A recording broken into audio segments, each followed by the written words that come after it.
E agora a gente vai fazer um giro de repórteres. Estamos na linha com o Daniel Caniato. Bom dia, Daniel. Bom dia. Deixa eu ver. Não, boa tarde. Já 12:04 é boa tarde. Boa tarde. Tudo bem, Daniel? Olá, tudo bem? Um grande abraço a você, Luciano Teixeira, e também a Lilian Busato. Excelente jornal hoje. Parabéns pelas informações e pela condução de vocês dois hoje no Jornal da Rede Alesp. Hoje é sexta-feira e geralmente para nós jornalistas a sexta-feira costuma ser um dia um pouco mais tranquilo na cobertura dos assuntos, mas em meio à pandemia, hoje um dia muito quente, muitas informações, os legislativos por todo o Brasil aí sempre analisando propostas que têm como objetivo minimizar os impactos econômicos e também dar todo o apoio às secretarias de saúde. E também essa notícia que acabou de pegar todo mundo de surpresa, a troca do ministro da Justiça, pelo menos o anúncio da saída dele. Então, todos os colegas atentos para essa coletiva que acabou há pouco tempo, o ministro da Justiça anunciando a saída do cargo. Pois bem, Luciano e Lilian, eu trago algumas informações falando da Covid-19, falando, claro, da pandemia de coronavírus, mas em relação a tratamentos, substâncias, algumas drogas que podem colaborar no enfrentamento a esta doença que tem causado muitas mortes por todo o mundo. Estamos com mais de 2.700.000 casos de infecção em todo o planeta. Mas o que eu gostaria de destacar para começar essa entrada aqui no Jornal da Rede Alesp nesta sexta-feira é compartilhar com você que está em casa que o Conselho Federal de Medicina emitiu ontem um parecer em que autoriza o uso da cloroquina em algumas situações, incluindo, sobretudo, no início dos sintomas da Covid-19 e também em ambiente domiciliar.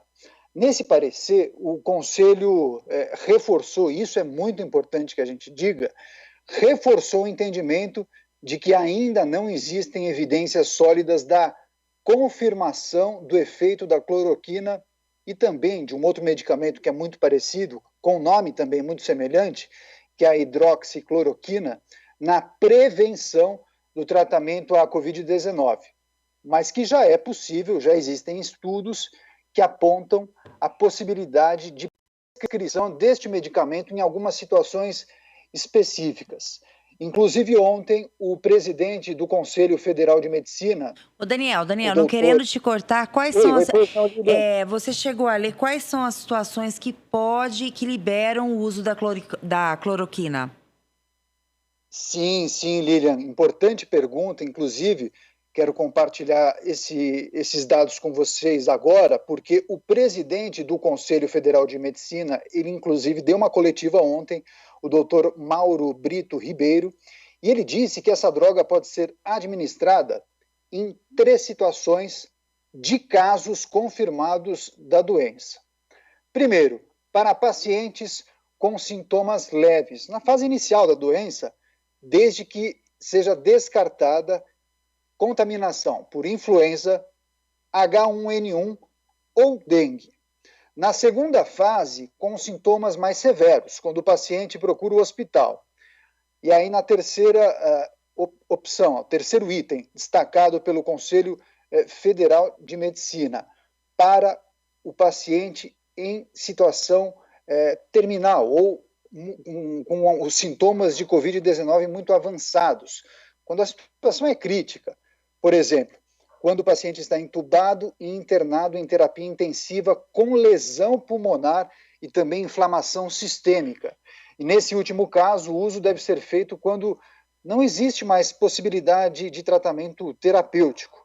Eu acho muito importante também compartilhar com os ouvintes e telespectadores da Rede Alesp que o uso da cloroquina e da hidroxicloroquina ele é recomendado para as seguintes doenças: malária, lúpus e artrite. Então, originalmente, essas drogas são prescritas para tratar esse tipo de doença. Mas, como eu já disse, inclusive o Conselho Federal de Medicina também corrobora da opinião, em alguns casos é possível fazer o uso desses medicamentos. Lilian e Luciano, eu gostaria também de destacar para vocês dois, que também tem uma outra droga que foi amplamente divulgada pelos veículos de comunicação ao redor do mundo, que vinha sendo apontada essa droga como uma aliada dos médicos no tratamento de pacientes com a Covid-19.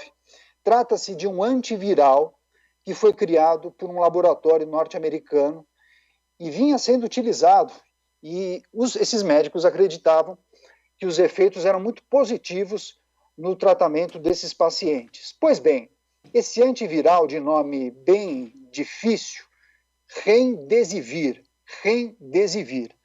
Ontem saiu um estudo, alguns especialistas publicaram um estudo no jornal Financial Times, dizendo que os primeiros testes clínicos divulgados na China apontam para a não recomendação do uso desse antiviral para tratamento de pacientes com a Covid-19. Então, isso caiu como uma bomba na comunidade médica e científica nesta quinta-feira, que acreditavam que os testes feitos com esse antiviral ou uma melhora desse composto poderia ser utilizado como um medicamento para tratar os pacientes com a Covid-19. E aí vocês me perguntam, tá bom, Daniel, então a cloroquina é indicada somente para casos leves ou então casos terminais, mas não é indicado para prevenção ao coronavírus, e esse antiviral que vinha sendo apontado como um medicamento para auxiliar a comunidade médica para o tratamento do coronavírus, ele também não pode ser utilizado. Então, existem ensaios ou estudos que possam levar à criação de um remédio mais consistente para o tratamento dessa doença, ou então mesmo a vacina. Olha só o que disse ontem o presidente do Conselho Federal de Medicina em relação a esse questionamento. Ele falou que existe já a expectativa que em aproximadamente 2 meses, em 60 dias, já haja algo mais palpável para o tratamento da Covid-19. Segundo o presidente, o Dr. Ribeiro, existem mais de 500 ensaios clínicos sendo estudados hoje por grandes cientistas em todo o mundo. E aí eles acreditam que, pelo menos em 2 meses, algum remédio mais eficaz, aprovado por organizações importantes, apareçam e aí sim possam ser grandes aliados no tratamento ao coronavírus. E claro que essa é a nossa expectativa, afinal, estamos falando de mais de 180 mil mortos em todo o mundo, mais de 2.700.000 infectados, os números não param de subir, muitos países não conseguem abrigar tantos pacientes nos seus hospitais, e a gente tem visto isso aqui no Brasil, sobretudo em alguns hospitais da região norte do país, também na região nordeste, e também os índices de ocupação das UTIs na região sudeste não param de crescer. Então, é uma situação muito preocupante e nós apostamos que muito em breve os laboratórios, os cientistas e os médicos possam encontrar um medicamento mais eficiente para o tratamento da Covid-19. Luciano e Lilian, qual a expectativa de vocês em relação a esse assunto? Vocês acham que muito em breve poderemos encontrar a solução? Vocês escutaram ou leram alguma coisa que trate deste assunto?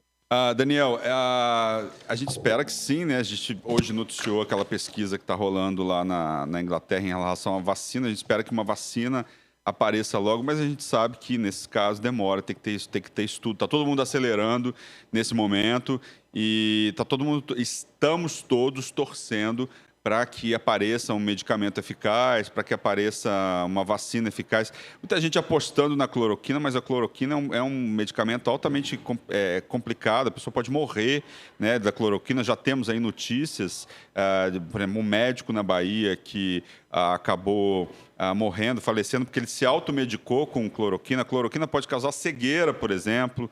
Então, assim, não adianta a gente sair distribuindo medicamento, defendendo um medicamento que não foi testado nesse momento e sair aplicando nas pessoas, as pessoas vão acabar morrendo. Tem estudos aí dizendo que a cloroquina, por exemplo, começaram a fazer uns testes com poucos pacientes e eles acabaram com esse teste porque as pessoas começaram a morrer. Cada organismo responde de uma maneira diferente, né? E vamos dizer, o Covid-19 é uma coisa nova, né? E não tem como... Eu também saber, acho... né? Não tem como saber, Luciano. Eu sou como você. Eu acho que tem que precisar de estudo. Não pode sair liberando remédio. E defendendo isso de uma forma pública para as pessoas. Eu acho complicado. Ter consciência também. Você não tem estudo sobre isso, né, Lili? Não tem.